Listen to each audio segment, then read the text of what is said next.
અને તમે જે આ ભદ્ર ટીકડી કરો છો ને બોલવામાં કે અમારા પગ પકડી લેજો નામ કરજો, એટલે અમે હજી એટલા બધા કમજોર નથી કે અમારા જયરાજસિંહભાઈને તમારા પગ પકડવા પડે.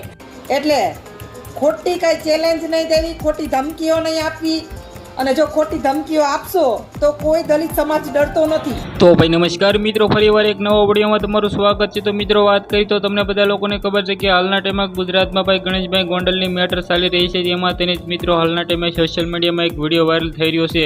પહેલાં તો તમે બધા લોકો કહેતા હશો કે મિત્રો તે બેન ભાઈ થંબનેલમાં છે અથવા એમ કીધું ઉપર પોસ્ટરમાં છે, તે તો બેન છે નહીં. સોરી મિત્રો, તમે બધા લોકોને એ વિડીયો નહીં દેખાડી શકું, કારણ કે મિત્રો એ બેન ગાળો બોલી રહ્યા હતા. કારણ કે મિત્રો આપણે એ વિડીયો છે એ બેન દીકરીઓ જોતા હોય છે.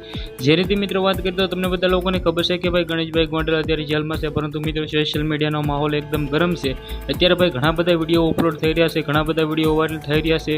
જેમાં મિત્રો વાત કરીએ તો ઘણા બધા દલિતના સપોર્ટમાં મિત્રો એમ કીધું વિડીયો બની રહ્યા છે, અને ઘણા બધા ગણેશભાઈ ગોંડલના સપોર્ટમાં વિડીયો બની રહ્યા છે. સૌથી પહેલાં તો મિત્રો તમને બધા લોકોને ખબર છે કે જે રીતે મિત્રો ગણેશભાઈ ગોંડલને મિત્રો એમ કીધું હાલના ટાઈમમાં જેલમાં નાખવા માટે દલિત સમાજના લોકો મિત્રો રેલીઓ પણ કરી રહ્યા છે, અને ઘણા બધા મિત્રો એવા કાંડ કરી રહ્યા છે જેથી મિત્રો વાત કરીએ તો ગુજરાતમાં હાલના ટાઈમમાં મિત્રો ભાગલા પડી શકે છે. કારણ કે મિત્રો એવી જ રીતે એક ભાઈનો વિડીયો કારમાં બેસીને વિડીયો વાયરલ કરવામાં આવ્યો હતો. તે પ્રમાણે મિત્રો વાત કરીએ તો અત્યારે સોશિયલ મીડિયાનો માહોલ ગરમ છે.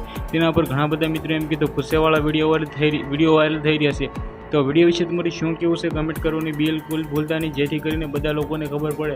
કારણ કે મિત્રો હાલના ટાઈમમાં મિત્રો ગુજરાતમાં ફરી વખત મિત્રો આ વિવાદ છે એ વધવાની શક્યતા એ માટે છે, કારણ કે આના ઉપર ઘણા બધા ખુલાસાઓ થઈ રહ્યા છે. જેમાં મિત્રો 11 જણાને પકડવામાં આવ્યા છે, તેમાંથી બે તો મિત્રો ખોટા ગયા હતા. તો આ વિડીયોથી શું કેવું છે કમેન્ટ કરવાનું બિલકુલ ભૂલતા નહીં. આજના વિડીયોમાંથી આટલી જ માહિતી. ફરીવાર એક નવો વિડીયો મળીએ.